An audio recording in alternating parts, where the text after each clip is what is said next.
السلام علیکم ورحمۃ اللہ وبرکاتہ۔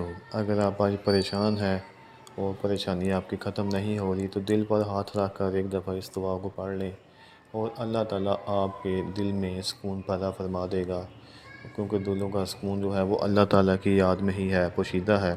تو اللہ تعالیٰ آپ کے دل کے اندر سکون پیدا فرما دے گا۔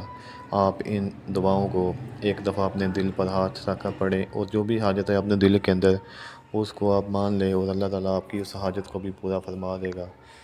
اور اپنے پورے یقین کے ساتھ ان دعاؤں کو پڑھیں اور اللہ تعالیٰ آپ کی اس یقین میں برکت فرمائے گا اور اس کو پورا بھی کر دے گا انشاءاللہ تعالیٰ۔ ان دعاؤں کو آپ پڑھیں۔